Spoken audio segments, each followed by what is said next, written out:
नमस्कार दोस्तों, मेरा नाम है शेखर और स्वागत है आप सभी का हमारे YouTube channel Shekhar study point पर। दोस्तों, वीडियो को देखने से पहले अगर आपने चैनल को अभी तक सब्सक्राइब नहीं किया हुआ है तो दोस्तों चैनल को ज़रूर सब्सक्राइब कर लीजिएगा और साथ ही बेल आइकन भी ज़रूर दबाएगा। दोस्तों, आज हमारा पाठ 34 है और हम इसमें देखने वाले हैं 134 महत्वपूर्ण प्रश्नों को। और सबसे ज़्यादा प्रश्न दोस्तों वो रहेंगे उत्तराखंड के, लगभग 70 के आसपास जो प्रश्न रहेंगे दोस्तों वो रहेंगे उत्तराखंड के। बाकी हिंदी के भी 30 से ज़्यादा प्रश्न रहेंगे। बाकी जीके सब कुछ आपको इसमें देखने को मिलने वाला है, तो आप वीडियो को अंत तक जरूर देखेगा। अगर आपने इससे अलावा अगर आपने और पार्टों को नहीं देखा है तो उन्हें भी आप प्लेलिस्ट में आकर आराम से देख लीजिएगा। तो शुरू करते हैं दोस्तों आज के महत्वपूर्ण प्रश्नों को। और शुरुआत में दोस्तों जो प्रश्न है ये है दोस्तों परीक्षा वाणी में जो अध्याय नंबर 19 है, जो नई परीक्षा वाणी है अध्याय 19 है, उसमें जो प्रमुख व्यक्तित्व वाला है, तो वहाँ से इसमें कुछ हम पहले प्रश्न देख लेते हैं क्योंकि बहुत ज़्यादा महत्वपूर्ण प्रश्न है और कुछ प्रश्न तो पुराने पेपरों में पूछे ही गए हैं। तो शुरू करते हैं। यहाँ पर पहला प्रश्न है, निम्नलिखित में से कौन से स्वतंत्रता संग्राम सेनानी उत्तराखंड से संबंधित हैं? कालू सिंह मेहरा, बैरिस्टर मुकुंदलाल, श्रीदेव सुमन या सभी? राज्य की पर्यवेक्षक 17 में, 2017, विधि सहायक 2018। तो ये में पूछा गया था, तो इसका उत्तर दोस्तों ऑप्शन नंबर डी। तो ये सभी हैं, आप सभी को भी पता है। अगला प्रश्न यहाँ पर, उत्तराखंड राज्य के प्रथम स्वतंत्रता सेनानी किसे माना जाता है? बिल्कुल आसान प्रश्न है, तो ऑप्शन नंबर डी हो जाएगा इसका। कालू सिंह मेहरा को जाना जाता है। अगला प्रश्न है, कालू सिंह मेहरा ने अंग्रेजों के विरुद्ध क्रांतिवीर नामक संगठन किया था। अल्मोड़ा क्षेत्र में, देहरादून क्षेत्र में या कुमाऊं क्षेत्र में? तो ये आपको यहाँ पर बताना है। ये हो जाएगा दोस्तों कुमाऊं क्षेत्र में। अगर आपने दोस्तों जो परीक्षा वाणी का चैप्टर नंबर 19 है उसे पढ़ा है तो आप आसानी से उत्तर दे पाएंगे यहाँ पर। अगला प्रश्न है यहाँ पर, उत्तराखंड के प्रमुख स्वतंत्रता सेनानी दयानंद भारती का जन्म दोस्तों दयानंद भारती का जन्म किस जिले में हुआ था? तो ये आपको यहाँ पर बताना है। तो इसका उत्तर दोस्तों ये दयानंद होगा, थोड़ा टाइपिंग है तो पौड़ी हो जाएगा इसका सही उत्तर। दयानंद नहीं, जयानंद भारती। अगला प्रश्न है यहाँ पर, दयानंद भारती किसके शिष्य थे? ये आपको यहाँ पर बताना है। तो ये हो जाएगा दोस्तों स्वामी सरदानंद। अगला प्रश्न है दोस्तों, कंप्यूटर ऑपरेटर 2016 में प्रश्न आया हुआ है। कूर्मांचल केसरी किसे कहा जाता है? ये आपको यहाँ पर बताना है। कूर्मांचल केसरी, तो ये जाएगा दोस्तों बी.डी. पांडे, बद्रीदत्त पांडे को कुमाऊं केसरी, कूर्मांचल केसरी कहा जाता है। अगला प्रश्न यहाँ पर, निम्न में से किस स्वतंत्रता सेनानी ने कुमाऊं के ब्राह्मणों द्वारा हल न चलाने की प्रथा को बागेश्वर में चलाकर तोड़ा था? तो 1928 की दोस्तों वो बात है। और इसका सही उत्तर जाएगा दोस्तों यहाँ पर हरगोविंद पंत। तो ऑप्शन नंबर बी हो जाएगा इसका सही उत्तर, हरगोविंद पंत। बाकी यहाँ पर फिर दयानंदी लिखा है। अगला है यहाँ पर, उत्तराखंड के प्रसिद्ध स्वतंत्रता संग्राम सेनानी खुशीराम का जन्म किस जिले में हुआ था? तो दोस्तों ये भी बहुत ज़्यादा महत्वपूर्ण प्रश्न है। खुशीराम का जन्म किस जनपद में हुआ था? तो ये हुआ था दोस्तों नैनीताल में। ऑप्शन नंबर ए हो जाएगा इसका बिल्कुल सही उत्तर। दोस्तों ये प्रश्न अभी भी उसी चैप्टर से हैं क्योंकि वो बहुत बड़ा चैप्टर है। खुशीराम ने किन कुप्रथाओं को समाप्त के लिए कुमाऊं क्षेत्र का भ्रमण किया? बाल विवाह, मदिरापान, अस्पृश्यता? दोस्तों ये सभी के लिए था, तो ऑप्शन नंबर डी हो जाएगा इसका बिल्कुल सही उत्तर।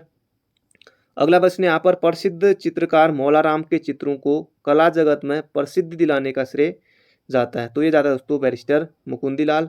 बाकी दोस्तों हर्षदेव औली, मोहन सिंह मेहता, खुशीराम सभी के बारे में दिया हुआ है उस बुक में। तो दोस्तों ये भी एग्जाम में आया हुआ था। देखिए, गोविंद वल्लभ पंत का जन्म कब हुआ था? अब दोस्तों यहाँ पर सिर्फ सन ही पूछा है, 1887, 1888, 1886, 1889।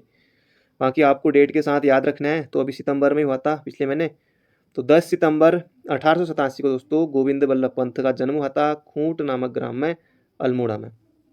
तो ऑप्शन नंबर ए हो जाएगा इसका बिल्कुल सही उत्तर और बहुत ज़्यादा महत्वपूर्ण प्रश्न है। अगला है, प्रेम सभा की स्थापना किसने की? अब दोस्तों ये क्वेश्चन आपको आसान लग रहा होगा।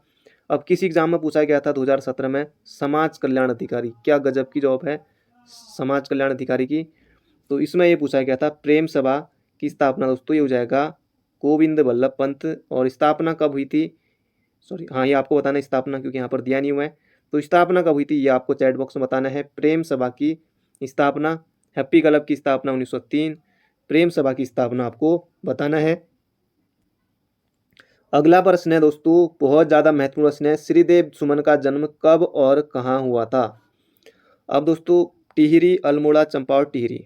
तो हमारे अल्मोड़ा चंपावत तो ऑप्शन कट गए, बाकी टिहरी सही है। बाकी मई 1916, मई 1916। अब आपको यहाँ पर डेट याद रखनी पड़ेगी। तो इसका सूत्र है दोस्तों 25 मई 1916 को श्रीदेव सुमन का जन्म हुआ था। 25 मई 1916 को टिहरी के जौल गांव में। बहुत ज़्यादा महत्वपूर्ण प्रश्न है दोस्तों। इससे आपको जो इस वीडियो को अगर आप देख लेंगे पूरा, तो कुछ ना कुछ क्वेश्चन आपके एग्जाम में जरूर यहाँ से बन जाएंगे। अगला यहाँ पर श्रीदेव सुमन ने स्थापित किया था कुमाऊं संघ दोस्तों, गोविंद वल्लभ पंत इसके सचिव थे। तो इसका सही उत्तर हो जाएगा दोस्तों यहाँ पर हमारा ऑप्शन नंबर ए, गणदेश सेवा संघ। अगला प्रश्न है दोस्तों, ये तो इसी बार का प्रश्न है, मतलब कह सकते हैं कि बिल्कुल नया प्रश्न है। दिसंबर 2019 में दोस्तों, ये क्योंकि ज़्यादा एग्जाम हुए नहीं है तो उसके बाद भी, तो उसमें पूछा गया था कनिष्क सहायक 2019 में, अमर शहीद श्रीदेव सुमन की पत्नी का नाम क्या था। रेवती देवी, विजय लक्ष्मी, श्री लक्ष्मी, विनय लक्ष्मी। अब देखिए ऑप्शन भी क्या गजब के बनाए हैं आयोग ने। तो इसका सही उत्तर हो जाएगा दोस्तों हमारा ऑप्शन नंबर ए, विनय लक्ष्मी सुमन। विनय लक्ष्मी सकलानी इनका नाम था, तो विनय लक्ष्मी सुमन इसका सही उत्तर रहेगा यहाँ पर, श्रीदेव सुमन की पत्नी विनय लक्ष्मी सुमन। तो ऑप्शन नंबर ए हो जाएगा दोस्तों इसका बिल्कुल सही उत्तर। एग्जाम में फिर से बन सकता है, किसी एग्जाम में रिपीट हो सकता है। अगला प्रश्न है यहाँ पर, तुम मुझे तोड़ सकते हो मोड़ नहीं सकते, उत्तराखंड के किस स्वतंत्रता सेनानी का कथन था। तो ये भी दोस्तों परीक्षा वाणी में आपको मिल जाएगा। इसका उत्तर है दोस्तों श्रीदेव सुमन। तो हम अभी उसी चैप्टर के देख रहे हैं प्रश्नों को, ज़्यादा नहीं है, थोड़ी हैं, फिर बाकी अलग से प्रश्न आएंगे। अगला यहाँ पर, निम्न में से किस स्वतंत्रता सेनानी ने हिंदी बोध पत्र, बाल पत्रिका तथा सुमन सौरभ। अब यहाँ पर सुमन सौरभ आ गया है, तो हमें दोस्तों बिहारी लाल चौधरी, मोहन सिंह मेहता, ये ऑप्शन देख के हटा देना है। इसका उत्तर होगा श्रीदेव सुमन। तो ऑप्शन नंबर ए। अगला प्रश्न दोस्तों, ये प्रश्न बहुत ज़्यादा महत्वपूर्ण प्रश्न है, ये भी बन सकता है एग्जाम में। निम्न में से किस वर्ष 1921 में गढ़वाल सम्मेलन, जो कि कहाँ हुआ था, श्रीनगर पौड़ी गढ़वाल में, का अध्यक्ष चुना गया था। बहुत ज़्यादा, अब आप मोहन सिंह मेहता हटा सकते हैं, गोविंद वल्लभ पंत हटा सकते हैं ऑप्शन से, हर्षदेव ओली। इसका उत्तर होगा दोस्तों अनुसुईया प्रसाद बहुगुणा। तो बहुत ज़्यादा महत्वपूर्ण प्रश्न है, तो याद रखिएगा, बाकी बुक में भी आपको आसानी से मिल जाएगा। और अनुसुईया प्रसाद बहुगुणा ये आपको याद रखना है। अगला, गढ़ केसरी राज्य में कहा जाता है, हाईकोर्ट क्लर्क 2015 में, बाकी उसके बाद भी आया होगा। तो गढ़ केसरी दोस्तों ये हो जाएगा अनुसुईया प्रसाद बहुगुणा। कुमाऊं केसरी दोस्तों अभी हमने देखा था भदीदत्त पांडे। दक्षिण गढ़वाल का केसरी दोस्तों केसर सिंह रावत को। तो ये हो जाएगा यहाँ पर हमारा गढ़ केसरी अनुसुईया प्रसाद बहुगुणा को। अगला प्रश्न है यहाँ पर, वर्ष 1927 के लाहौर में हुए कांग्रेस के ऐतिहासिक अधिवेशन में किसने भाग लिया। तो दोस्तों ये भी महत्वपूर्ण प्रश्न है। 1927 लाहौर में जो अधिवेशन हुआ था, इसका उत्तर है दोस्तों बिहारी लाल चौधरी, पर यहाँ पर 1929 होना चाहिए था, ये हो जाएगा बिहारी लाल चौधरी ने, ऑप्शन नंबर सी। अगला प्रश्न दोस्तों, अभी और आपको उत्तराखंड हिंदी सब कुछ प्रश्न आते रहेंगे, और उससे पहले अगर आपने दोस्तों वीडियो को लाइक नहीं किया तो लाइक जरूर से कर दीजिए। अगला प्रश्न है यहाँ पर, जिन शब्दों के अंत में अ आता है उन्हें क्या कहते हैं, अयोग व अनुस्वार, अंत्यस्थ या अकारांत। तो दोस्तों इसका सही उत्तर हो जाएगा अकारांत, ऑप्शन नंबर डी। बहुत ज़्यादा महत्वपूर्ण प्रश्न है। अगला प्रश्न है दोस्तों, छ वर्ण किसके योग से बना, क धन च नहीं, ये तो करना भी नहीं है, ये 100 भी नहीं, ये हो जाएगा दोस्तों क धन 100, ऑप्शन नंबर ये ए हो जाएगा इसका बिल्कुल सही उत्तर।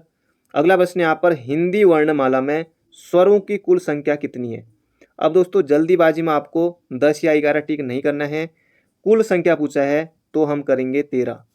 कुल संख्या पूछा है तो 13 उच्चारण की दृष्टि से 10 होते हैं, पर यहाँ पर आपको 13 करना है क्योंकि यहाँ पर कुल संख्या पूछा है। अगला यहाँ पर, निम्न में से कौन स्वर नहीं है, अ उ ए, यहाँ पर अपने आप ही दिख रहा है यो स्वर नहीं है। अगला प्रश्न यहाँ पर दोस्तों, निम्नलिखित में से कौन सा ट वर्ग में नहीं है। ट वर्ग में यहाँ पर ठ हो जाएगा, ड अणु ये भी है, तो ये घ नहीं होगा, तो ऑप्शन नंबर डी हो जाएगा इसका सही उत्तर। तो बढ़ते हैं अगले प्रश्न की तरफ दोस्तों, इससे किसी का नाम तो शुरू नहीं होता ना, यों से, अगला है, अब दोस्तों यहाँ पर भी कुछ हिंदी के हैं, कोई भाववाची यहाँ पर आपको बताना रहेगा। निम्न में से भाववाची का चयन कीजिए। सीता कपड़ा सीती है, कपड़ा सिया जाता है, मेरे द्वारा ये पुस्तक पढ़ी गई नहीं। इसका उत्तर होगा दोस्तों भाववाची हो जाएगा यहाँ बैठा नहीं जाता। थोड़ा नकारात्मकता भी इसमें आती है, ये हो जाएगा यहाँ पर यहाँ बैठा नहीं जाता। अगला प्रश्न है कृतवाची का चयन कीजिए। पुस्तक पढ़ी गई, आपके द्वारा मालूम हुआ, नींद नहीं आती, या फिर मोहन पुस्तक पढ़ता है। तो दोस्तों कृतवाची पूछा है तो ये जगह यहाँ पर मोहन पुस्तक पढ़ता है। अगला प्रश्न है दोस्तों, ये भी महत्वपूर्ण प्रश्न है, शब्द शक्ति के मूलतः कितने भेद माने गए? दोस्तों 3 माने गए हैं। कौन कौन से माने गए? अभिधा, लक्षणा और व्यंजना। तो अगला प्रश्न भी उसी से संबंधित है। शब्द शक्ति का कौन सा भेद नहीं है? तो रस नहीं है, बाकी ये हैं, बाकी 3 हैं, तो ये हमने जान लिया है। अगला प्रश्न है दोस्तों यहाँ पर अलंकार है, और अलंकार तो सिलेबस में है ही। अभी आपने हाल ही में भी देखा था कि जो पेपर हुआ था उसमें पूछा गया था। अंबर पनघट में डूबो रही, तारा घट उषा नागरी में कौन सा अलंकार है? अन्योक्ति, उपमा, उत्प्रेक्षा या फिर रूपक। तो इसमें हो जाएगा दोस्तों रूपक अलंकार। अंबर पनघट में डूबो रही, तारा घट उषा नागरी, इसमें रूपक अलंकार है। बहुत ज़्यादा महत्वपूर्ण प्रश्न है दोस्तों। अगला प्रश्न है यहाँ पर ब्रिटिश उत्तरांचल को, क्योंकि दोस्तों उस समय उत्तरांचल ही था, ब्रिटिश उत्तरांचल को संयुक्त प्रांत आगरा एवं अवध का अंग कब बनाया गया? तो बहुत ज़्यादा महत्वपूर्ण प्रश्न है। तो इसका उत्तर है दोस्तों 1902 में। तो 1902 आपको याद रखना है। तो बढ़ते हैं अगले प्रश्न की तरफ। अगला प्रश्न यहाँ पर पवार राजाओं के काल में निम्न में से कौन सा काव्य रचा गया था? तो गढ़ राजवंश काव्य, मानोदय काव्य, बहुत ज़्यादा महत्वपूर्ण प्रश्न है भरत कवि का, सुदर्शनोदय काव्य, ये भी। तो इसका उत्तर है दोस्तों ऑप्शन नंबर डी, क्योंकि ये सभी उसमें रचे गए थे। तो बहुत ज़्यादा महत्वपूर्ण प्रश्न है। अगला प्रश्न है यहाँ पर गढ़वाल पर पूर्ण अधिकार प्राप्त करने हेतु गोरखाओं और राजा प्रद्युम्न शाह के बीच देहरादून के खुड़बुड़ा मैदान में, खुड़बुड़ा मैदान देहरादून में है, मैं निर्णायक युद्ध जिसमें राजा प्रद्युम्न शाह वीर गति को प्राप्त हुए थे, ये युद्ध हुआ कब हुआ था? पूछा यहाँ पर। और पिछली बार दोस्तों इससे संबंधित प्रश्न पटवारी के एग्जाम में भी बना था, पटवारी के एग्जाम में भी बना था। और इसका उत्तर है दोस्तों यहाँ पर 14 मई 1804 को। बाकी यहाँ पर क्रम से दिया हुआ है 12, 13, 14 और 15। तो हो जाएगा यहाँ पर 14 मई 1804 को। तो ये आपको बिल्कुल याद रखना है। बढ़ते हैं अगले प्रश्न की तरफ। अगला प्रश्न यहाँ पर निम्न कथनों में से कौन से सही है? चंद्रवंश की स्थापना सोमचंद ने की थी। जी हाँ, बिल्कुल सही है, चंद्रवंश की स्थापना सोमचंद ने की थी। वर्तमान रुद्रपुर नगर की स्थापना रुद्रचंद ने की थी, तो ये भी सही है। गरुड़ की उपाधि ज्ञानचंद ने, तभी फिर गरुड़ ज्ञानचंद, ये भी सही है। और इसका सूत्र रहेगा दोस्तों यहाँ पर ये 1, 2, 3, तीनों सही है। अगला प्रश्न यहाँ पर निम्न में से किस पुस्तक में कश्मीरी राजा ललितादित्य मुक्तापीठ द्वारा गढ़वाल क्षेत्र जीतने का उल्लेख है? शाहनामा, कल्याण चंद्रोदय, राजतरंगिणी या फिर जहांगीरनामा। तो इसका सही उत्तर हो जाएगा दोस्तों ललितादित्य मुक्तापीठ, कश्मीरी राजा गढ़वाल जीतने का उल्लेख तो दोस्तों ये मिला है राजतरंगिणी में, जो कल्हण की राजतरंगिणी है इसमें दोस्तों ये मिलता है। तो बहुत ज़्यादा महत्वपूर्ण प्रश्न है। अगला प्रश्न यहाँ पर कुमाऊं परिषद का कांग्रेस में विलय कब हुआ? तो कुमाऊं परिषद का दोस्तों विलय हो गया था 1926 में, बाकी गठन हो गया था 1916 में, फिर विलय हो गया कांग्रेस में 1926 में।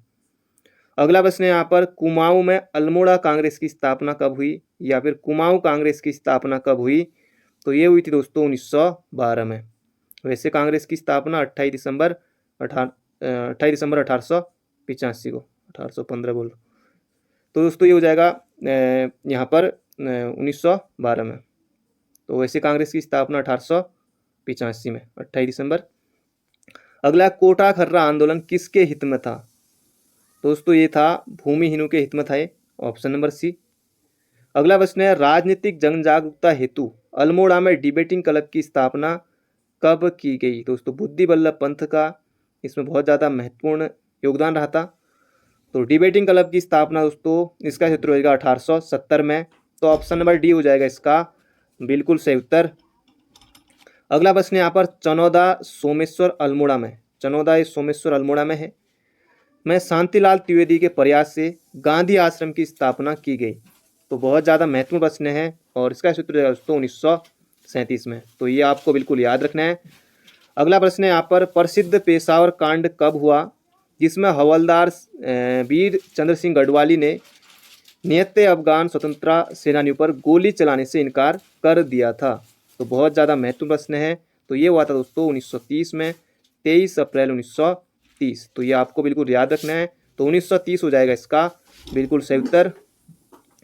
अगला प्रश्न है यहाँ पर, पेशावर कांड से प्रभावित होकर किसने संपूर्ण देश में यानी कि पूरे भारत में गढ़वाल दिवस मनाने की घोषणा की थी? महात्मा गांधी, मोतीलाल नेहरू, जवाहरलाल नेहरू या फिर वल्लभ भाई पटेल? तो इसका उत्तर है दोस्तों मोतीलाल नेहरू ने किया था। अगला प्रश्न है दोस्तों, अभी आपको उत्तराखंड के फिर से प्रश्न देखने को मिलेंगे, जीके के भी। तो आप वीडियो को अंत तक जरूर देखिएगा और अभी तक आपने वीडियो को लाइक नहीं किया तो एक लाइक जरूर से कर दीजिए। अगला प्रश्न है यहाँ पर, किस बादशाह के अंतर्गत मुगल सेना में सर्वाधिक हिंदू सेनापति थे? दोस्तों अकबर नहीं है, इसका उत्तर होगा औरंगजेब। औरंगजेब के में थे। तो ऑप्शन नंबर डी हो जाएगा इसका बिल्कुल सही उत्तर। अगला प्रश्न यहाँ पर, किस इतिहासकार ने अकबर द्वारा प्रतिपादित दीन-ए-इलाही? तो दीन-ए-इलाही धर्म की स्थापना किसने की थी? दोस्तों अकबर ने की थी। और दीन-ए-इलाही धर्म को एक धर्म कहा, किसने कहा ये आपको बताना है। तो ये कहा दोस्तों अबुल फजल। अबुल फजल की दोस्तों आईन अकबरी है। तो ये हो जाएगा यहाँ पर अबुल फजल। अगला प्रश्न है यहाँ पर, अनुवार सुहेली पंचतंत्र अनुवार सुहेली किस ग्रंथ का अनुवाद है? तो दोस्तों यह है पंचतंत्र का। तो ऑप्शन नंबर ए हो जाएगा इसका बिल्कुल ही सही उत्तर। अगला प्रश्न है यहाँ पर, औरंगजेब की मृत्यु के समय मराठा नेतृत्व किसके हाथों में था? अब दोस्तों आयोग ने औरंगजेब की मृत्यु कब हुई? तो 1707 में। ये भी एग्जाम में पूछा हुआ था दोस्तों। ये जो कनिष्ठ सहायक का एग्जाम हुआ था 2019 में दिसंबर में, तो उस समय ये पूछा हुआ था औरंगजेब की मृत्यु कब हुई थी। तो इसका उत्तर है दोस्तों 1707 में। लेकिन यहाँ पर है औरंगजेब की मृत्यु के समय मराठा नेतृत्व किसके हाथों में था? ये हो जाएगा ताराबाई के। अगला प्रश्न यहाँ पर, शिवाजी का जन्म कब हुआ तथा कब छत्रपति की उपाधि धारण की? तो दोस्तों शिवाजी का जन्म हुआ था 1627 में और छत्रपति की उपाधि धारण की थी 1674 में। तो ऑप्शन नंबर डी हो जाएगा दोस्तों इसका बिल्कुल सही उत्तर। अगला प्रश्न है यहाँ पर, भारत का प्रथम गवर्नर जनरल था? तो इसका उत्तर है दोस्तों option number C, William Bentinck. अगला प्रश्न है यहाँ पर, द्विशासन नीति को किसने समाप्त किया? यहाँ पर पूछा है, रिपन, कर्जन, माउंटबेटन या फिर वारेन हेस्टिंग्स? तो ये हो जाएगा दोस्तों वारेन हेस्टिंग्स ने। तो ऑप्शन नंबर सी हो जाएगा इसका बिल्कुल ही सही उत्तर। अगला प्रश्न है यहाँ पर, ब्रिटिश ईस्ट इंडिया कंपनी ने चाय के व्यापारिक अधिकार को कब खो दिया? तो दोस्तों ये भी बहुत ज़्यादा महत्वपूर्ण प्रश्न है और एग्जाम में बन सकता है। तो इसका उत्तर है दोस्तों 1833 के चार्टर एक्ट के द्वारा। तो बहुत ज़्यादा महत्वपूर्ण प्रश्न है, एग्जाम में बन सकता है। बाकी ऑप्शन देखिए 1793 के, 1813 के या 1853 के, क्योंकि ऑप्शन थोड़ा दिक्कत वाली है क्योंकि गलती हो सकती है एग्जाम में अगर आता है। तो 1833 के चार्टर एक्ट के द्वारा। अगला प्रश्न है दोस्तों, ये तो और भी ज़्यादा महत्वपूर्ण प्रश्न है, धन विधेयक भारतीय संविधान के किस अनुच्छेद में परिभाषित किया गया है? दोस्तों बहुत ज़्यादा महत्वपूर्ण प्रश्न है और एग्जाम में आपको निश्चित रूप से प्रश्न ये देखने को मिल जाएगा। तो धन विधेयक दोस्तों ये हो जाएगा अनुच्छेद 110 में। ये प्रश्न भी कई बार आ चुका है कि कोई विधेयक धन विधेयक है या नहीं, इसका निर्णय कौन करता है? दोस्तों पुराने पेपरों में आयोग कई बार इस प्रश्न को पूछ चुका है। इसका सही उत्तर दोस्तों लोकसभा अध्यक्ष। तो यहाँ पर हो जाएगा अनुच्छेद 110। अगला है, भारतीय संविधान का कौन सा अनुच्छेद भारत के संचित कोष से संबंधित है? अनुच्छेद 112 का 29, अनुच्छेद 148 का 6, अनुच्छेद 146 का 3। तो ये हो जाएगा दोस्तों इसका सही उत्तर ऑप्शन नंबर डी। तो ये सभी हैं। अगला प्रश्न है दोस्तों, यहाँ पर उत्तराखंड के प्रश्न आपको देखने को मिलेंगे, फिर से जीके के प्रश्न आने वाले हैं, फिर हिंदी के प्रश्न भी आने वाले हैं। तो यहाँ पर अगला प्रश्न है हमारा, जागड़ा त्योहार किस देवता से संबंधित है? आप दोस्तों ऑप्शन देखते ही हटा सकते हैं, चामुंडा देवी, गंगनाथ देवता, गोलू देवता या महासू देवता। तो आप समझ ही गए होंगे दोस्तों इसका सही उत्तर है महासू देवता, हमारा ऑप्शन नंबर बी बिल्कुल सही है। अगला प्रश्न है दोस्तों, ये प्रश्न आपको बिल्कुल याद रखना है, पंच बद्री में से कौन सा बद्री सुबेन नामक स्थान पर है। एग्जाम में दोस्तों ये प्रश्न बन सकता है। ये हो जाएगा भविष्य बद्री। बाकी परीक्षावाणी में आपको मिल जाएगा ये, तो ये आपको बिल्कुल याद रखना है। सुबेन नामक स्थान पर है भविष्य बद्री। अगला प्रश्न यहाँ पर पंच केदारों में से किसकी पूजा शीतकाल में गोपेश्वर में होती है। अब गोपेश्वर में होती है दोस्तों, तो गोपेश्वर में यानी कि जो इनमें से चमोली में होगा उसकी पूजा होगी दोस्तों गोपेश्वर में। तो ये आपको यहाँ पर बताना है। कल्पेश्वर दोस्तों जो है, कल्पेश्वर के कपाट पहली बात बंद नहीं होते हैं, वर्ष भर खुला रहता है, तो ये तो ऑप्शन होगा नहीं। मधमेश्वर दोस्तों रुद्रप्रयाग में है, ये भी नहीं है। बाकी तुंगनाथ ये भी रुद्रप्रयाग में, ये भी नहीं है। तो ये हो जाएगा रुद्रनाथ की। तो ऑप्शन नंबर ए हो जाएगा इसका बिल्कुल सही उत्तर। अगला है बिरणेश्वर मंदिर स्थित है। तो बिरणेश्वर मंदिर स्थित है, तो इसका उत्तर दोस्तों अल्मोड़ा में है, जो बिनसर पहाड़ी अल्मोड़ा में वहाँ पर है। अगला प्रश्न यहाँ पर गांधी कुटी निम्न में से कहाँ स्थित है। तो गांधी कुटी दोस्तों ये हो जाएगा ताड़ी खेत अल्मोड़ा में है। तो ऑप्शन नंबर ए हो जाएगा इसका बिल्कुल सही उत्तर।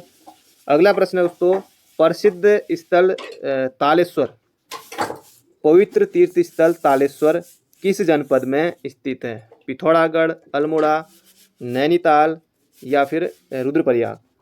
तो तालेश्वर दोस्तों इसका सही उत्तर हो जाएगा पिथौरागढ़ में है, काली गंगा और कटी पानी के संगम पर है। तो ये आपको बिल्कुल याद रखना है। तो ऑप्शन नंबर ए हो जाएगा इसका बिल्कुल सही उत्तर। अगला प्रश्न है यहाँ पर प्रसिद्ध पांडु स्थल किस जनपद में है। तो पांडु स्थल आपको बताना है, तो हो जाएगा दोस्तों बागेश्वर में। तो ऑप्शन नंबर डी हो जाएगा इसका बिल्कुल सही उत्तर। अगला प्रश्न है यहाँ पर पूर्णागिरि शक्तिपीठ किस जनपद में है। तो ये आप सभी को पता है कि दोस्तों जो पूर्णागिरि शक्तिपीठ है ये टनकपुर चंपावत में है। तो ऑप्शन नंबर ए हो जाएगा इसका बिल्कुल सही उत्तर। अगला है सुदर्शन दर्शन ग्रंथ के लेखक कौन थे। तो ये भी महत्वपूर्ण प्रश्न है। भरत कवि, रतन कवि, रामदत्त या फिर मौलाराम। तो इसका उत्तर है दोस्तों मौलाराम, ऑप्शन नंबर डी। अगला प्रश्न है यहाँ पर मतीराम एवं रतन कवि किस पंवार शासक के दरबारी कवि थे। तो बहुत ज़्यादा महत्वपूर्ण प्रश्न है, ये एग्जाम में आपको देखने को मिल सकता है। मतीराम एवं रतन कवि किस पंवार शासक के दरबारी कवि थे। तो बहुत ज़्यादा महत्वपूर्ण प्रश्न है। तो ये थे दोस्तों फतेह शाह के। तो एग्जाम में बन सकता है, तो याद रखिएगा किसके दरबार में थे, क्योंकि फतेह शाह के दरबार में नवरत्न थे, तो आप लगा सकते हैं। अगला प्रश्न है अभी हमने देखा था कुमाऊं परिषद का कांग्रेस में विलय कब हुआ था, वो हमने देखा था। अभी कुमाऊं परिषद की जो कुमाऊं परिषद का गठन हुआ था वो भी देखा था। अब यहाँ पर पूछा है कुमाऊं परिषद का प्रथम अधिवेशन कब हुआ। तो ये हुआ था दोस्तों 1917 में अल्मोड़ा में जयदत्त जोशी की अध्यक्षता में। तो ये भी आपको याद रखना है। अगला देशभक्त प्रेस की स्थापना किसने की। कालू मेहरा, जयानंद भारती, इंद्रमणि बडोनिया, बद्रीदत्त पांडे। दोस्तों अखबार किसने निकाला था, तो बद्रीदत्त पांडे ने। तो इसका उत्तर होगा यहाँ पर Badridutt Pande, option number A. अगला प्रश्न है बहुत ज़्यादा महत्वपूर्ण प्रश्न है ये भी। गढ़वाल में हिंदी पत्रकारिता का भीष्म पितामह किसे कहा जाता है। तो इसका उत्तर होगा दोस्तों option number B, Vishambar Dutt Chandola को कहा जाता है गढ़वाल में हिंदी पत्रकारिता का भीष्म पितामह। अगला प्रश्न है यहाँ पर हरिप्रसाद टमटा शिल्पकार सभा का गठन कब किया। तो हरिप्रसाद टमटा ने शिल्पकार सभा का गठन कब किया, यहाँ पर पूछा है। तो ये हो जाएगा दोस्तों 1905 में। तो बहुत ज़्यादा महत्वपूर्ण प्रश्न है, एग्जाम में बन सकता है। अगला प्रश्न है यहाँ पर डालियों का दगड़िया नामक संगठन का गठन किसने किया। तो डालियों का दगड़िया ये हो जाएगा दोस्तों चंडी प्रसाद भट्ट, ना कि सुंदरलाल बहुगुणा। तो चंडी प्रसाद भट्ट याद रखिएगा, ऑप्शन नंबर सी। अगला प्रश्न है यहाँ पर मनमत पंथ किसने चलाया था। तो मनमत पंथ चलाया था दोस्तों मौला राम ने, ऑप्शन नंबर बी। तो यहाँ पर दोस्तों आपको थोड़ा हल्का दिखाई दे रहा होगा, पर अभी नीचे से सब सही है। अगला गढ़वाल की प्रथम महिला लेखिका कौन थी। अब सुशीला डोभाल और विद्यावती डोभाल में थोड़ी कन्फ्यूजन हो रही होगी आपको, पर इसका सही उत्तर होगा दोस्तों विद्यावती डोभाल। ये थी गढ़वाल की प्रथम महिला लेखिका। तो सुशीला डोभाल कौन थी दोस्तों, ये थी महिला कुलपति।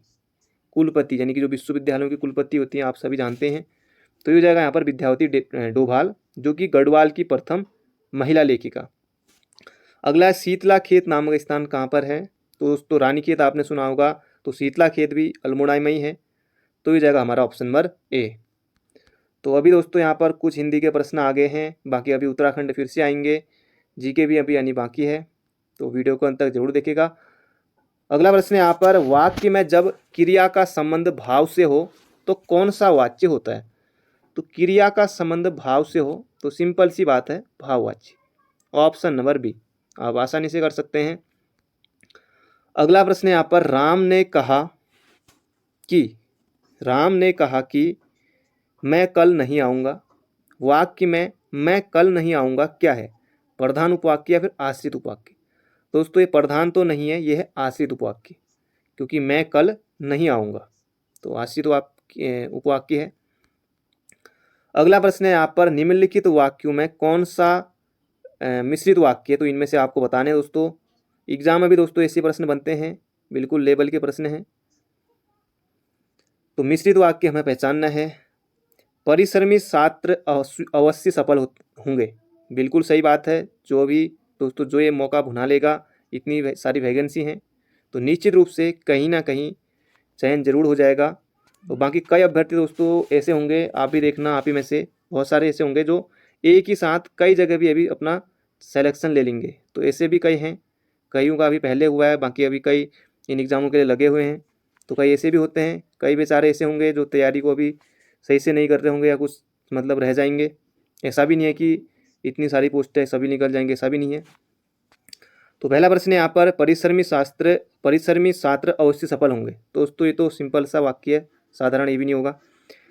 क्या कभी परिश्रम के बिना भी छात्र परीक्षा में सफल हुए हैं? ये होगा। उसने परिश्रम किया और, ये तो नहीं होगा क्योंकि ये संयुक्त वाक्य है। जो छात्र परिश्रम करेंगे उन्हें सफलता अवश्य मिलेगी, या बी और डी में से आपको बताना दोस्तों। तो ये हो जाएगा यहाँ पर, जो छात्र परिश्रम करेंगे उन्हें सफलता अवश्य मिलेगी। तो ऑप्शन नंबर डी हो जाएगा, यही हो जाएगा हमारा मिश्र वाक्य। अगला प्रश्न है यहाँ पर, राम घर गया और उसने खाना खाया। ठीक है, घर जाके खाना खा लिया, तो ये हो जाएगा दोस्तों और। सीधे सीधे आपको संयुक्त वाक्य करना है, तो ऑप्शन नंबर बी हो जाएगा इसका बिल्कुल सही उत्तर। अगला प्रश्न है दोस्तों यहाँ पर, इस शब्द में प्रयुक्त संधि के लिए 4 विकल्प दिए गए हैं। तो सीधे संधि शुरू करते हैं। तो मतैक्य दोस्तों यहाँ पर है। तो मतैक्य में दोस्तों आपको दोस्तों जहाँ पर भी जो भी शब्द में इस तरह से 2 मात्राएं दिखाई दें तो सीधे आप वृद्धि संधि कर सकते हैं। ज़्यादातर दोस्तों 99% सही होगा। तो ये हो जाएगा दोस्तों वृद्धि संधि, मतैक्य। स्वर संधि का ही भेद है। अगला है महौषधि। तो महाधन औषधि, तो ये भी दोस्तों वृद्धि संधि, क्योंकि 2 मात्राएं दिख गई तो सीधे सीधे वृद्धि संधि। पावक, पावक में कौन सी संधि होगी? तो दोस्तों ये हो जाएगी अयादि संधि, पावक। तो ये आपको बिल्कुल याद रखना, पावक में हो जाएगी यहाँ पर अयादि संधि। अगला दिगंबर, तो दिक् धन अंबर, तो ये हो जाएगा दोस्तों व्यंजन संधि है इसमें। तो दिगंबर में हो जाएगी हमारी व्यंजन संधि। अगला प्रश्न है यहाँ पर, कुछ यहाँ पर पर्यायवाची आपको देखने को मिलेंगे दोस्तों। पर्यायवाची भी महत्वपूर्ण है, बाकी प्रैक्टिस के लिए दोस्तों ये वीडियो काफ़ी अच्छी है, बाकी आप पढ़ते रहिए। तो अगला प्रश्न यहाँ पर, हवा का पर्यायवाची नहीं है।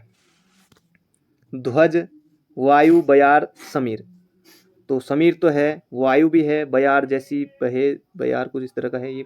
तो ध्वज नहीं होगा। आपको पता है कि ध्वज झंडा, पताका, केतु ये अलग चीज है। अगला, सूर्य का पर्याय नहीं है। तो अंशुमाली, आदित्य, दिवाकर, तो ये सभी हैं। तो ये हो जाएगा दोस्तों ऑप्शन नंबर सी। अगला, फल का पर्यायवाची शब्द है। फिराक, फरेब, फणी, फणी तो नहीं हो सकता, या परिणाम। दोस्तों एक फल होता है खाने वाला और एक फल होता है परिणाम, तो ये हो जाएगा यहाँ पर परिणाम यहाँ पर। अगला, आग का पर्यायवाची है। तो आग दोस्तों यहाँ पर हो जाएगा वैश्वानर। बाकी सैंधव घोड़े का है, पुंडरी कमल का है, तो हो जाएगा दोस्तों आग का यहाँ पर वैश्वानर। तो ऑप्शन नंबर ए। अगला प्रश्न दोस्तों यहाँ पर फिर से आपको उत्तराखंड के प्रश्न देखने को मिल गए हैं। बहुत ज़्यादा महत्वपूर्ण प्रश्न है, ये भी एग्जाम में पूछा गया था। उत्तराखंड के पर्वतीय क्षेत्र में एक विशेष प्रकार की कीड़ा जड़ी पाई जाती है, इनमें से कौन सी प्रजाति पाई जाती है? तो कीड़ा जड़ी का दोस्तों अगर आपको वैज्ञानिक नाम नहीं पता है तो आज आप यहाँ पर आपको देखने को मिलेगा, उसका आप जानेंगे और एग्जाम में निश्चित रूप से बन सकता है। तो कीड़ा जड़ी का दोस्तों यहाँ पर वैज्ञानिक नाम ही पूछा गया है, तो हो जाएगा दोस्तों कार्डिसेप्स साइनेसिस। तो यही हो जाएगा हमारा ऑप्शन नंबर सी। तो याद रखिएगा एग्जाम में पूछा गया था कीड़ा जड़ी क्या है, औषधि है, या इस तरह से कुछ ऑप्शन बने थे। तो औषधि है करके सही उत्तर था उसका, पर यहाँ पर आपको वैज्ञानिक नाम भी याद रखना है। अगली बार क्या पता ये एग्जाम में पूछा जाए। तो ये आपको बिल्कुल याद रखना, ऑप्शन नंबर सी। अगला है, राज्य में मत्स्य पालन विकास अभिकरण ने पहली परियोजना कहाँ प्रारंभ की? भीमताल, हल्द्वानी, चमोली या नौकुचिया ताल? तो दोस्तों ये की थी नौकुचिया ताल। तो ये भी कहाँ है? तो ये भी हमारा नैनीताल में ही है। अगला है, निम्न में से किस प्रकार की भूमि पर उत्तराखंड में मुख्यतः धान उगाया जाता है? तो बंजर भूमि पर तो दोस्तों क्या ही उगाए अब, उपराऊ, खील या फिर तलाऊ? तो हो जाएगा यहाँ पर तलाऊ, ऑप्शन नंबर ए। अगला यहाँ पर झंगोरे का वैज्ञानिक नाम पूछा गया है। झंगोरे का दोस्तों वैज्ञानिक नाम आ सकता है एग्जाम में। तो इसका उत्तर होगा दोस्तों इक्यूमिकुलोवा फेमेटेंसी। तो ऑप्शन नंबर ए हो जाएगा इसका बिल्कुल सही उत्तर। बहुत ज़्यादा महत्वपूर्ण प्रश्न है। अगला है, यहाँ पर जागेश्वर मंदिर स्थित है। तो ये हो जाएगा दोस्तों अल्मोड़ा में। और नदी कौन सी है वहाँ पर, कौन सी नदी के जो छोटी नदी बहती है वहाँ पर, तो वो आपको बताना है चैट बॉक्स में। जागेश्वर मंदिर में जो कौन सी नदी बहती करके, किस नदी के किनारे। अगला प्रश्न यहाँ पर, उत्तराखंड में रैणी गांव जाना जाता है। तो रैणी गांव दोस्तों चमोली में है। मैती आंदोलन के लिए, नशाबंदी आंदोलन के लिए, चिपको आंदोलन के लिए या फिर भूमि आंदोलन के लिए? तो ये हो जाएगा दोस्तों चिपको आंदोलन के लिए, 1974 में जो चला था। तो ये हो जाएगा दोस्तों यहाँ पर चिपको आंदोलन के लिए। अगला प्रश्न यहाँ पर, नचिकेता ताल। नचिकेता ताल उत्तराखंड के किस जिले में है? तो नचिकेता ताल दोस्तों ये है हमारा उत्तरकाशी में। तो ऑप्शन नंबर ए हो जाएगा इसका बिल्कुल सही उत्तर, नचिकेता ताल उत्तरकाशी। अगला प्रश्न है यहाँ पर, उत्तराखंड राज्य सूचना आयोग के प्रथम मुख्य सूचना आयुक्त थे। तो बहुत ज़्यादा महत्वपूर्ण प्रश्न है। तो इसका उत्तर होगा दोस्तों रघुनंदन सिंह टोलिया, RS टोलिया। तो ये आपको याद रखना है। अगला है यहाँ पर, निम्नलिखित में से किस स्थान पर सैन्य छावनी नहीं है? तो सैन्य छावनी दोस्तों 9 है। तो इनमें से बताना, रानीखेत में है, बिल्कुल है, कौन नहीं जानता, लैंसडाउन है, सभी जानते हैं। तो बद्रीनाथ और चक्राता। तो चक्राता छावनी कब बनी थी? कई बार एग्जाम में आया हुआ है, 1866 में। तो बद्रीनाथ में दोस्तों छावनी नहीं है। तो इसका उत्तर होगा ऑप्शन नंबर ए। अगला प्रश्न है यहाँ पर, उत्तराखंड मानवाधिकार आयोग का गठन कब हुआ? तो बहुत ज़्यादा महत्वपूर्ण प्रश्न है दोस्तों ये। उत्तराखंड मानवाधिकार आयोग का गठन कब हुआ? 2010, 2011, 2012, 2009? तो 2011 में हुई थी दोस्तों उत्तराखंड मानवाधिकार का गठन हुआ था। बहुत ज़्यादा महत्वपूर्ण प्रश्न है। दोस्तों अगला प्रश्न है यहाँ पर, और उससे पहले दोस्तों अगर आपने अभी तक वीडियो को लाइक नहीं किया तो एक लाइक जरूर से कर दीजिए। और इसके अलावा अगर आपने और पार्टों को नहीं देखा है तो उन्हें भी जरूर से देख लीजिएगा। तो अगला प्रश्न यहाँ पर, भारत में 1613 में अंग्रेजों ने अपनी पहली स्थायी फैक्ट्री कहाँ स्थापित की थी? दोस्तों है ना महत्वपूर्ण प्रश्न है, बिल्कुल है। सूरत, आराकोट, बंगाल में हुगली या फिर गोवा? दोस्तों इसका सही उत्तर हो जाएगा यहाँ पर सूरत। तो याद रखिएगा 1613 में स्थायी रूप से का है, क्योंकि पहले 1608 में, फिर स्थायी रूप से जब ये 1613, तो सूरत होगा इसका उत्तर। अगला है, डचू ने अपनी प्रथम व्यापारिक कोठी कहाँ स्थापित की? ये भी दोस्तों बहुत ज़्यादा महत्वपूर्ण प्रश्न है। ये हो जाएगा मसूलीपट्टनम, मछलीपट्टनम, ऑप्शन नंबर ए। अब दोस्तों 3-4 यहाँ पर वन लाइनर प्रश्न हैं जो कि एग्जाम में बन सकता है। ताता टोप्पे का वास्तविक नाम क्या था? तो रामचंद्र पांडुरंग, याद रखना आपको, एग्जाम में बन सकता है। 1857 के जो स्वाधीनता संग्राम था इसका प्रतीक क्या था? तो ये था दोस्तों कमल और रोटी। तो ये भी आपको याद रखना है। अगला 1857 का विद्रोह का 1857 के विद्रोह का 1857 का विद्रोह सर्वप्रथम कहाँ से प्रारंभ हुआ? दोस्तों मेरठ से हुआ, और 10 मई 1857। तो ये डेट भी आपको याद रखनी है, 10 मई 1857। अगला है, बिहार के 1857 के विद्रोह का नेतृत्व किसने किया? दोस्तों कुंवर सिंह ने किया था, कई बार बन चुका है दोस्तों ये कुंवर सिंह, ये 1857 वाला ये भी। बाकी तात्या टोपे का वास्तविक नाम ये भी महत्वपूर्ण है। बाकी कमल रोटी बने ना बने, लेकिन ये 3 महत्वपूर्ण है। अगला है यहाँ पर, अखिल भारतीय कांग्रेस की प्रथम महिला अध्यक्षा थी। अब दोस्तों एनी बेसेंटी भी है और नायडू भी है, सरोजनी नायडू।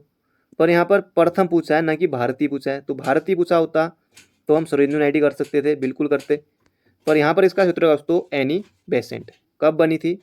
अगला प्रश्न उसी से संबंधित है। निम्न में से किस अधिवेशन के लिए कांग्रेस ने पहली बार एक महिला को अध्यक्ष चुना? तो 1917 सिर्फ एक ही ऑप्शन में है, तो कलकत्ता अधिवेशन 1917 में। तो ऑप्शन नंबर ए हो जाएगा दोस्तों इसका बिल्कुल महत्वपूर्ण प्रश्न है। अगला प्रश्न है, भारत और चीन के बीच पंचशील सिद्धांत पर कब हस्ताक्षर किए गए थे? दोस्तों बिल्कुल महत्वपूर्ण प्रश्न है और 1954 हो जाएगा इसका बिल्कुल सही उत्तर। पंचशील सिद्धांत पर हस्ताक्षर 1954 में, तो ये आपको बिल्कुल याद रखना है। अगला प्रश्न यहाँ पर, भारत में भूदान आंदोलन की शुरुआत हुई थी 1951 है, दो ऑप्शनों में 18 अप्रैल या 16 अप्रैल। तो 18 अप्रैल 1951 को भूदान आंदोलन दोस्तों विनोबा भावे ने प्रारंभ किया था। पहला जो ये भूदान मिला था दोस्तों मिला था आंध्र प्रदेश के पोचमल्ली में। तो यहाँ पर आपको याद रखना है 18 अप्रैल 1951 को, बहुत ज़्यादा महत्वपूर्ण प्रश्न है। अगला प्रश्न यहाँ पर कुछ संविधान के प्रश्न आगे हैं। यदि पंचायत भंग होती है तो किस अवधि के अंदर निर्वाचन होंगे? तो महत्वपूर्ण प्रश्न है, 3 माह नहीं होगा, 1 माह नहीं होगा, तो ये होगा दोस्तों 6 माह। तो ये आपको बिल्कुल याद रखना है, 6 माह के अंदर निर्वाचन होंगे। अगला, निम्नलिखित में से भारत में पहला नगर निगम कहाँ स्थापित हुआ था? तो ये हुआ था दोस्तों चेन्नई में। चेन्नई में हुआ था पहला नगर निगम स्थापित।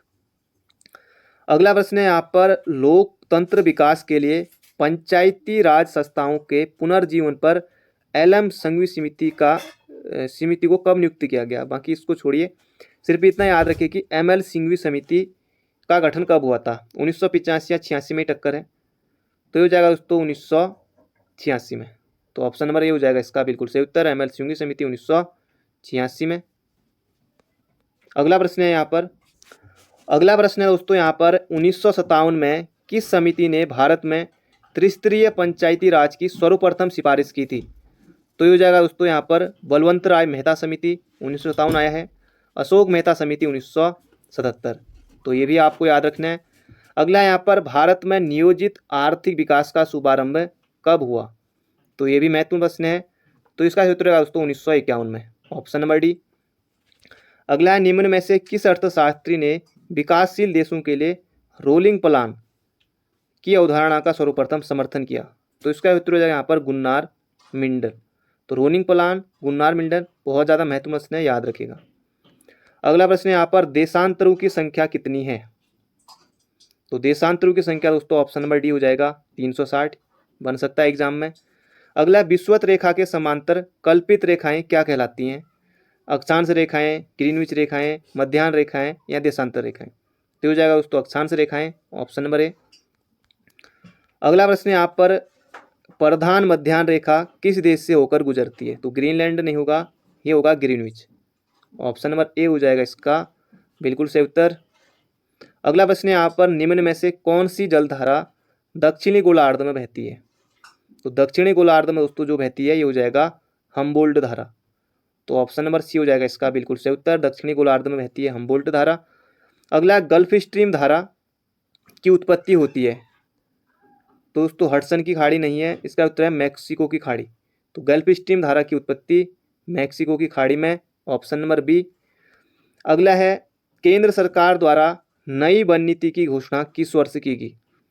तो बिल्कुल आपको याद रखना है, बहुत ज़्यादा महत्वपूर्ण प्रश्न है ये। इसका उत्तर होगा दोस्तों 1988 में। केंद्र सरकार द्वारा नई वन नीति की घोषणा 1988 में, ऑप्शन नंबर सी। अगला है यहाँ पर, भारतीय वन सर्वेक्षण विभाग का मुख्यालय कहाँ है? तो आप सभी को बताया दोस्तों देहरादून में है भारतीय वन सर्वेक्षण विभाग का मुख्यालय। अगला है, भारत में वन अनुसंधान संस्थान कहाँ है? ये भी आप सभी को बताया देहरादून में है, ऑप्शन नंबर सी।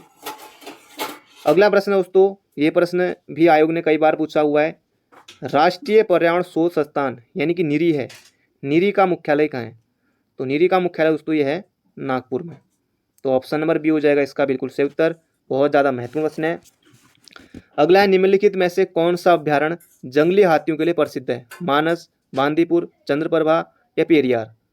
तो हाथियों के लिए दोस्तों प्रसिद्ध है, ये हो जाएगा पेरियार। अगला है, कौन सा उड़ीसा में स्थित नहीं है? मयूरभंज बिल्कुल है, संबलपुर ये भी है, महानदी तो अपने आप ही हो जाएगा, ये भी है। तो इसका उत्तर होगा ऑप्शन नंबर सी। तो दोस्तों यहाँ पर आपको कुछ उत्तराखंड के वन लाइनर देखने को मिलेंगे लगभग 10, तो महत्वपूर्ण है। और अभी तक दोस्तों अगर आपने वीडियो को लाइक नहीं किया तो लाइक जरूर से कर दीजिए, और इसके अलावा और पार्टों को भी जरूर से देख लीजिएगा। तो अगला प्रश्न यहाँ पर, राज्य में सर्वाधिक विकास खंड वाला जनपद है? कई बार पूछा जा चुका है, तो ये जाएगा पौड़ी गढ़वाल, 15 जनपद है, सॉरी विकास खंड जनपद बोल दिया, सर्वाधिक विकास खंड वाला जनपद पौड़ी 15। अगला है उच्च स्थलीय पहुंच सोर्स स्थान कहाँ स्थित है, एग्जाम में बनेगा, ऑप्शन अलग अलग होंगे। तो ये हो जाएगा श्रीनगर में। श्रीनगर, गोपेश्वर, पंतनगर, बैजनाथ, कुछ भी ऑप्शन हो सकते हैं। तो ये हो जाएगा श्रीनगर में। अगला है पद्म बहादुर मल्ल किस खेल से संबंधित हैं। तो पद्म बहादुर मल्ल दोस्तों बॉक्सिंग, याद रखना आपको, बॉक्सिंग से। अगला है उत्तराखंड में कौन सा खनिज सर्वाधिक पाया जाता है, बाकी ऑप्शन होंगे वहाँ पर, तो आपको टिक करना होगा चूना पत्थर। तो उत्तराखंड में सर्वाधिक पाया जाता है चूना पत्थर।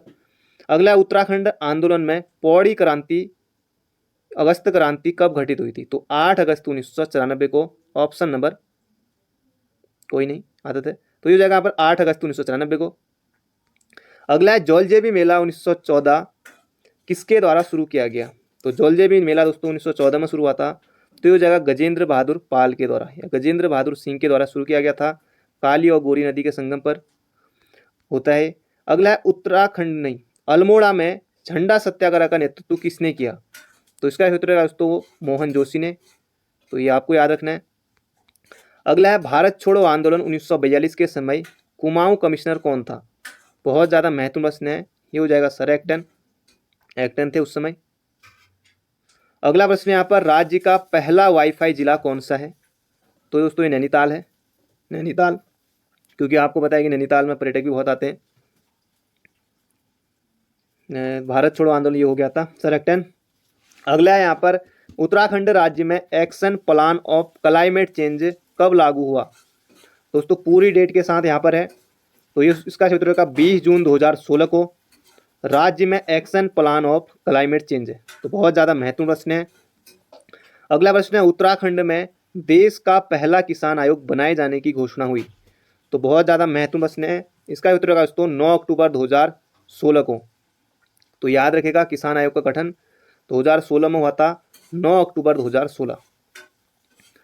अगला प्रश्न है यहाँ पर भारतीय ज्ञानपीठ पुरस्कार से पुरस्कृत सर्वप्रथम साहित्यकार हैं। तो इसका उत्तर होगा दोस्तों जी शंकर कुरूप। ऑप्शन नंबर ए हो जाएगा इसका बिल्कुल सही उत्तर। बहुत ज़्यादा महत्वपूर्ण प्रश्न है। अगला प्रश्न है यहाँ पर ज्ञानपीठ पुरस्कार प्राप्त करने वाला प्रथम हिंदी लेखक पूछा है। तो ये हो जाएगा दोस्तों सुमिता नंदन पंत। चिदम्बरा के लिए मिला था 1968 में, आप सभी को पता है। तो ऑप्शन नंबर सी। बाकी महादेवी वर्मा को भी मिला है। तो इसका उत्तर होगा यहाँ पर सुमिता नंदन पंत। अगला है दोस्तों मैराथन दौड़ की दूरी होती है। आयोग दोस्तों इस प्रश्न को पूछ सकता है, पूछा भी गया था किसी एग्जाम में।